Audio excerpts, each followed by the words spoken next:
Hello guys, welcome back to my YouTube channel.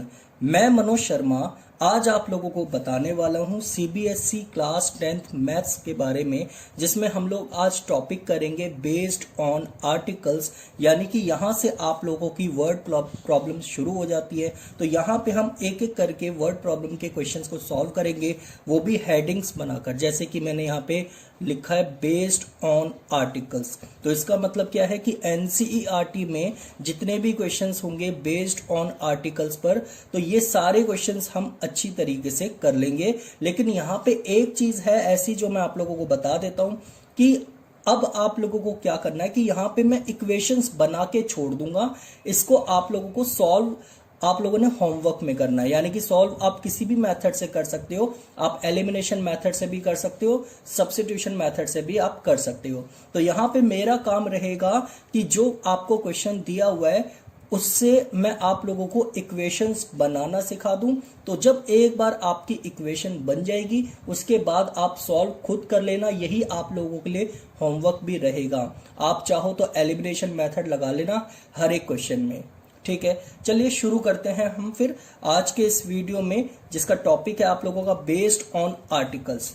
तो सबसे पहले हम आ जाते हैं, यहाँ पे आप लोगों को दिखाई दे रहा होगा, मैंने लिख भी दिया। अगर किसी के पास बुक नहीं है तो वो यहां से भी समझ सकते हैं।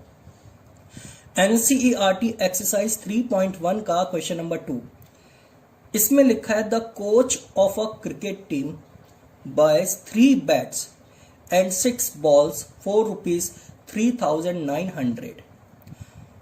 Later, she buys another bat and 3 more balls of the same kind for ₹1,300. Represent this situation algebraically and geometrically. तो यहाँ पे आप लोगों ने क्या करना है, ये आपको इक्वेशन दी गई है। इस इक्वेशन में मैं आप लोगों को थोड़ा सा बता देता हूं कि यहाँ पर 2 आर्टिकल्स की बात की गई है। एक यानी कि बात की गई है यहाँ पे बैट की, और दूसरी तरफ बात की गई है यानी कि यहाँ पर की गई है बॉल की। अब इसमें यह कहा गया किसी ने पहले, यानी कि यहाँ पर हमें यह नहीं पता कि बैट की कॉस्ट क्या है, तो हमने x मान लिया, और ये भी नहीं पता कि बॉल की कॉस्ट क्या है, तो हम इसे y मान लेंगे। फिर इसमें कहा गया कि 3 बैट्स एंड 6 बॉल्स आपको 3,900 के पड़े हैं। यानी कि किसी ने परचेज किया होगा 3 बैट और 6 बॉल, और उसके लिए उसने पैसे कितने दिए, 3,900। तो यानी कि यहां पर अगर हम बात करें, ना तो हमें बैट की कॉस्ट पता ना बॉल की कॉस्ट पता, तो हमने इसलिए बैट की कॉस्ट को मान लिया x और y की कॉस्ट को मान लिया, बॉल की कॉस्ट को मान लिया y। तो अब आप देख सकते हो इसने 3 बैट खरीदे और एक बैट की कॉस्ट x है। तो बताओ 3 बैट की कॉस्ट 3 इंटू एक्स यानी कि 3x हो जाएगी। ठीक उसी तरीके से एक बॉल की कॉस्ट को हमने y माना हुआ है, तो 6 बॉल की कॉस्ट क्या हो जाएगी, 6 इंटू वाई। फिर कहा गया कि इन दोनों को जब परचेज किया गया तो 3,900 की पेमेंट बनी। तो यानी कि इन दोनों को मिलाकर कॉस्ट कितने की पड़ेगी, 3,900। तो आप देख सकते हो एक इक्वेशन आपकी बन गई। क्या बन गई है, 3x plus 6y equals to 3,900। ठीक उसी तरीके से आप नीचे भी देख सकते हो। एक ही क्वेश्चन को मेरे को बताना है, बाकी तो आप लोग समझ जाओगे अच्छे से। शी बाइज अनदर बैट, एक बैट उसने और लिया, तो यानी कि एक बैट x रुपीस के हिसाब से ही लिया होगा, तो 1 इंटू एक्स हो जाएगा, प्लस 3 मोर बॉल्स, तो यानी कि 3 इंटू वाई। तो अब आप देख सकते हो 1 इंटू एक्स और 3 इंटू वाई, इसके लिए उसने कितने पैसे दिए, 1300। तो आप देख सकते हो यहां पे भी एक इक्वेशन बन गई, x plus 3y equals to 1300। तो आप इस तरीके से देख सकते हो कि ये कितने सिंपल होते हैं। बेस्ड ऑन आर्टिकल वाला आपका टॉपिक, तो आपने इस तरीके से आप लोगों को समझ में आ भी गया होगा कि एक बैट की कॉस्ट x है, तो 3 बैट खरीदे हैं तो 3x हो जाएगा।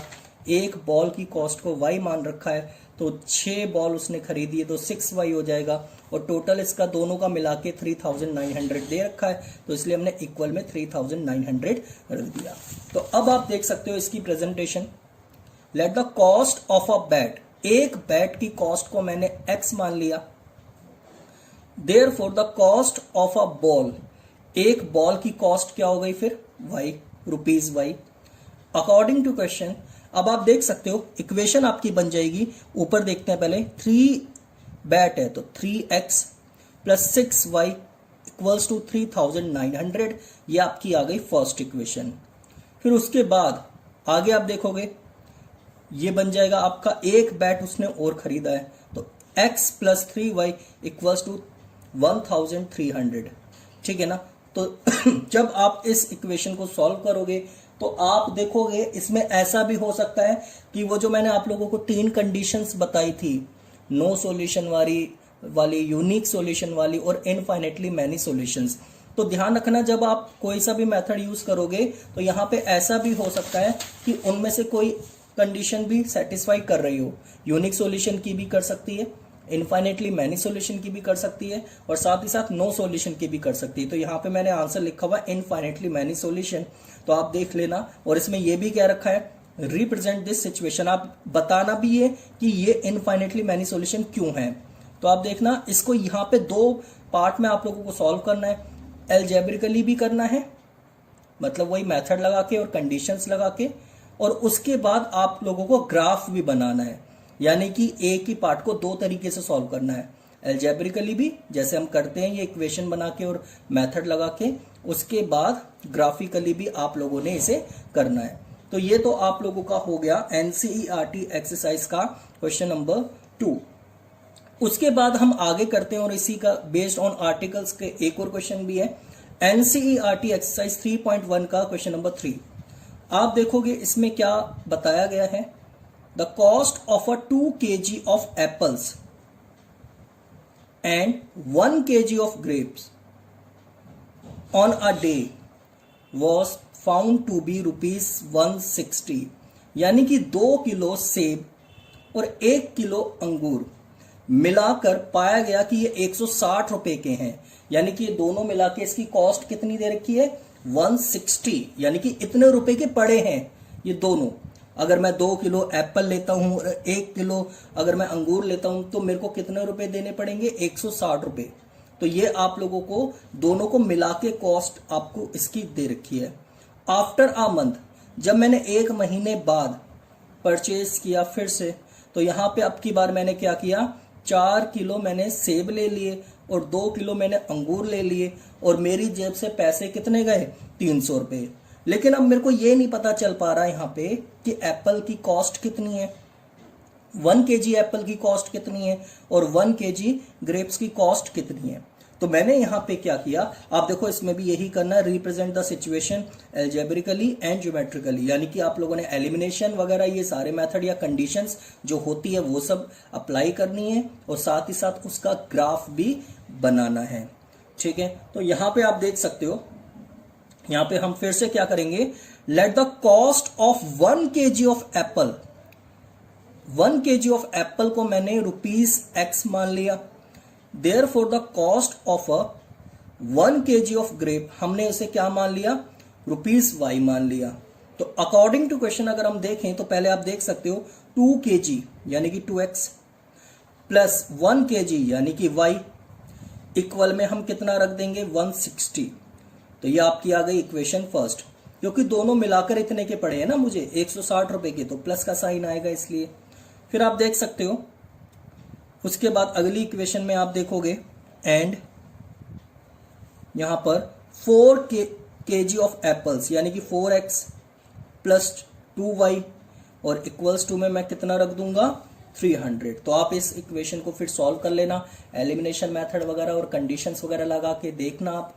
तो यहाँ पे आप देखोगे मैंने लिखा हुआ है नो सॉल्यूशन, यानी कि इसका कोई सॉल्यूशन नहीं निकलेगा, बट आप लोगों को ये सॉल्यूशन देना है, इसका मतलब आप लोगों को करके बताना है कि ऐसा क्यों है, ठीक है। तो ये 2 क्वेश्चन हो गए, बाकी के 2 क्वेश्चन और भी है, चलो उसे भी हम देख लेते हैं एक बार।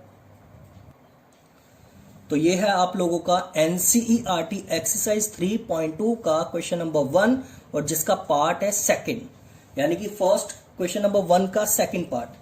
तो इसमें क्या लिखा है आप देख सकते हो, लिखा है 5 pencils and 7 pens together cost rupees कितनी है 50, यानी कि 5 पेंसिल और 7 पेन मिलाकर कितने रुपए के पड़े मुझे 50 रुपए के। बट ना तो मुझे पेंसिल की कॉस्ट पता और ना मेरे को पेन की कॉस्ट पता कि एक पेंसिल की कितने रुपए की होगी और एक पेन कितने रुपए का होगा।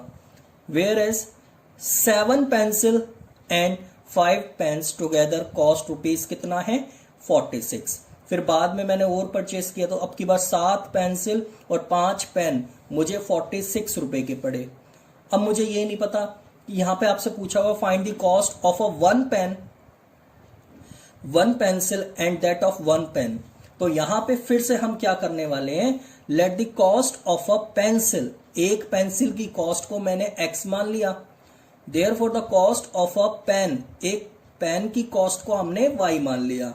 अब अकॉर्डिंग टू क्वेश्चन आप देख सकते हो यहां पर 5 पेंसिल खरीदी और एक पेंसिल की कॉस्ट है x, तो ये हो जाएगा 5x। 7 पेन परचेज किए मैंने और एक पेन की कॉस्ट है y, तो ये हो जाएगा 7y। तो 5x plus 7y equals to में आ जाएगा 50। ये आपकी आ गई फर्स्ट इक्वेशन। ठीक उसी तरीके से 7 पेंसिल है तो 7x plus 5y equals to में आ जाएगा 46। तो यहां पर आपकी ये इक्वेशन बन चुकी है और अब आप इस इक्वेशन को सॉल्व कर लेना कोई सा भी मेथड लगा के। तो आप देख सकते हो आंसर आ जाएगा x की 3 और y की 5। ये आप निकाल के बताना मुझे कि आपका भी यही आंसर आ रहा है या नहीं आ रहा। उसके बाद हम लास्ट क्वेश्चन और देख लेते हैं इसका। ये आप लोगों को दिखाई दे रहा होगा NCERT एक्सरसाइज 3.3 क्वेश्चन नंबर 3 और इसका भी पार्ट कौन सा है 3rd। तो आइए एक बार देख लेते हैं हम इसे।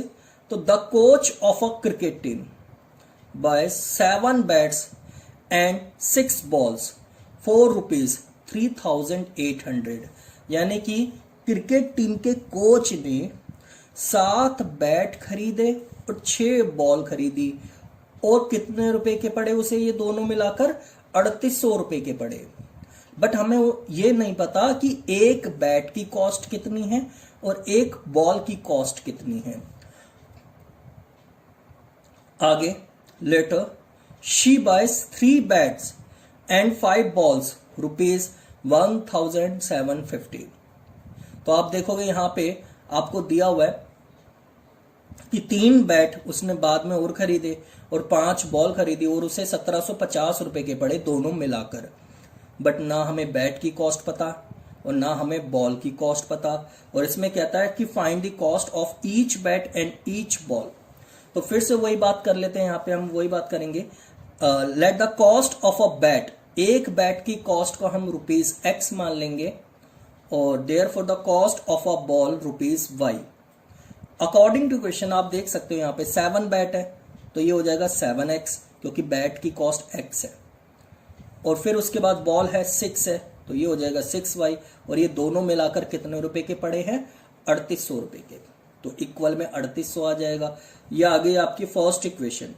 नीचे आप देख सकते हो 3x plus 5y equals to 1750, ये आपकी सेकंड इक्वेशन आ गई।